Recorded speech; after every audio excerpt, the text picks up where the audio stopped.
Shana Tova.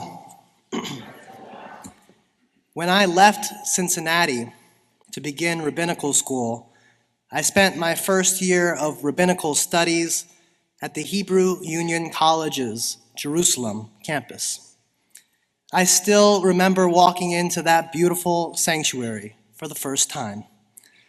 The walls are filled with great blocks of Jerusalem stone, solid and glowing in the morning light of our holy city, Jerusalem. And something about those great stones seemed ancient and eternal, as though generations of prayer had already seeped into them before I even met them. As I prayed there with my colleagues in Jerusalem, I felt free.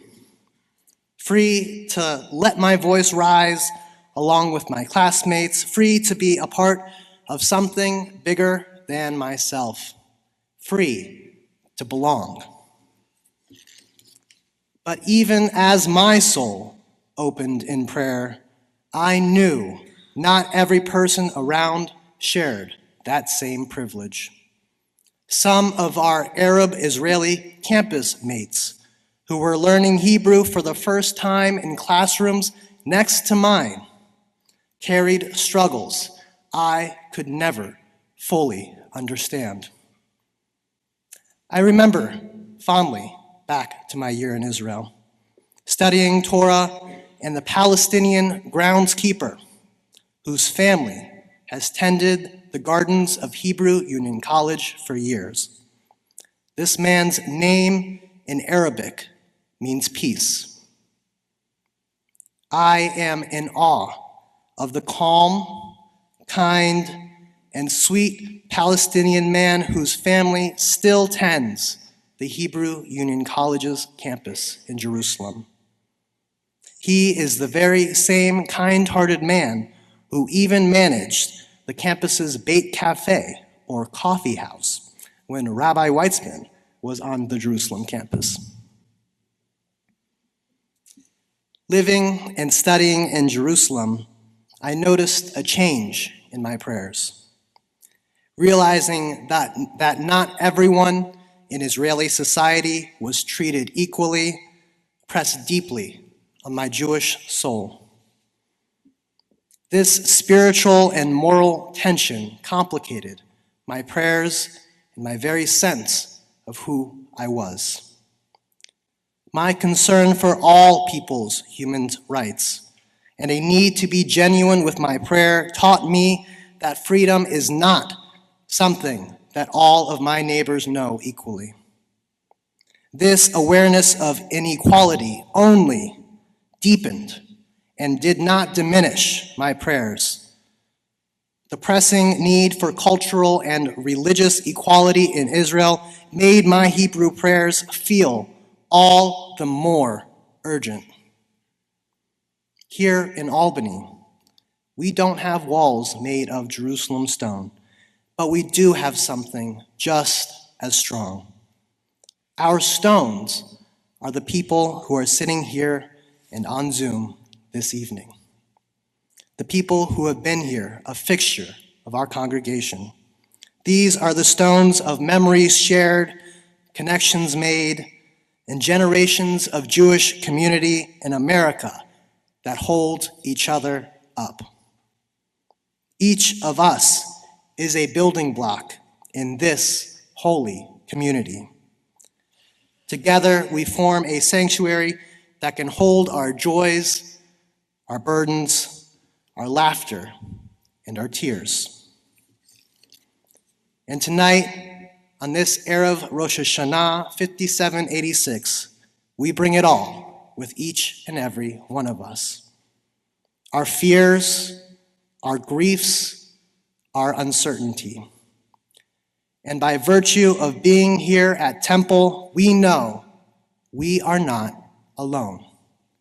We could never be alone. Our tradition doesn't ask us to deny the weight we carry. It gives us the tools to carry it differently. We declare them in our liturgy, Uteshuvah utefillah, utzedakah. Teshuvah, tefillah, and tzedakah temper the harshness of God's decree. Teshuvah, the courage to return. Tefillah, the prayer that opens our hearts. Tzedakah, the justice that binds us together.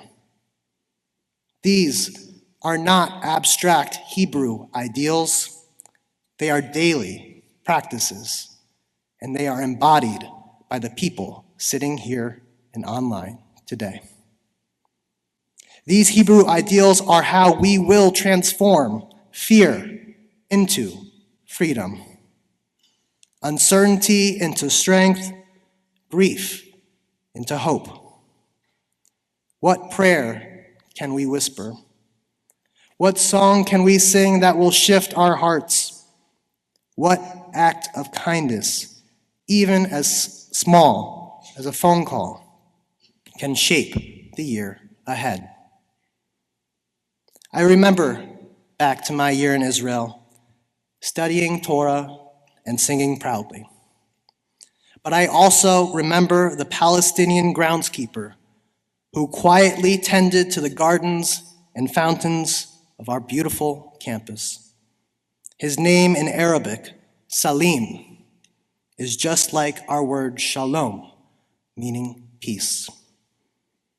I always considered Salim's presence on our Jerusalem campus to be such a gift. As we enter this new year, I invite you to wonder, how might your name mean peace in 5786? As we hear the shofar's ancient call during these holy days, let us do our best to remember that our call is not to perfect the world all at once, but rather to build it one small stone, one small act, one small moment of return at a time.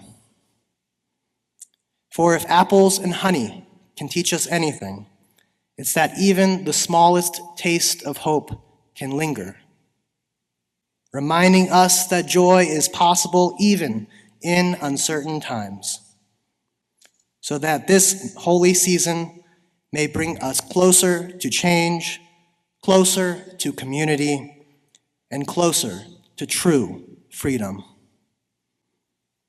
May we all be written into a year of sweetness, strength, and peace. Shana Tova u'Mituka.